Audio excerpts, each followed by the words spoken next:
मैं तुषार जी की एक बात से सहमत हूं, थोड़ा सा सहमत हूं कि आपका सरनेम कितनी बार भी आप उसमें गांधी लगा दें, अगर आप में बिल्कुल काबिलियत नहीं तो आप कुछ भी करते रहें, बड़ा मुश्किल जाता है कुछ बनना। और राहुल गांधी ने उसको प्रूव करके दिखाया है। लेकिन उसके पहले मैं राशिद जी की एक बात को गलत साबित इसलिए करना चाहता हूं क्योंकि गलत प्रचार कर रहे हैं कि ये खानदान भी है, वो वंश भी है, वो वंश है।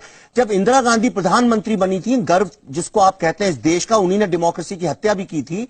तो अगर उसको आप गर्व मानते हैं डेमोक्रेसी की हत्या तो ठीक है, पर जब इंदिरा गांधी प्रधानमंत्री थी तब ये वंशवाद का विषय भी नहीं उठता था। वंशवाद का विषय इस देश ने कभी किसी को अपनी मेरिट पे कोई बनता है सिर्फ इसलिए कि अगर तुषार जी में काबिलियत है तो सिर्फ इसलिए कि वो गांधी जी के परिवार से, इस बात को उन्हें दोष नहीं देना चाहिए। मैं आपको बताता हूं प्रॉब्लम कहां से शुरू हुआ। जब इंदिरा गांधी की मृत्यु हुई, एक पायलट को सिर्फ इसलिए कि उनका बेटा था जिसने एक दिन भी पब्लिक लाइफ में पॉलिटिक्स में स्पेंड नहीं किया था, उसको प्रधानमंत्री बना दिया गया। वो इस तरह से एक डॉक्टर का बेटा, अगर एक डॉक्टर का बेटा समझिए ओला टैक्सी चलाता है और कल को आपको बाईपास सर्जरी करानी पड़ी तो क्या आप उस डॉक्टर के बेटे से कराएंगे? आपने पूरे राष्ट्र का भविष्य एक पायलट के हाथ में सौंप दिया।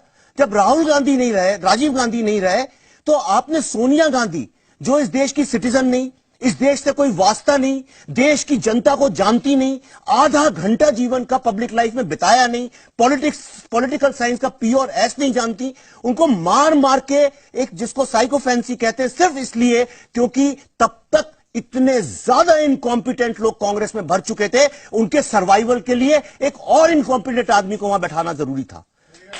और अब राहुल गांधी को थोपना चाहते हैं, इसलिए वंशवाद का विषय उठ रहा है। राहुल गांधी बिल्कुल गलत बात करते हैं कि अभिषेक बच्चन वंशवाद है। अगर अभिषेक बच्चन अपनी जिंदगी में अगर कुछ कर नहीं पाएंगे तो इस देश को उसका जुर्माना नहीं भरना पड़ेगा।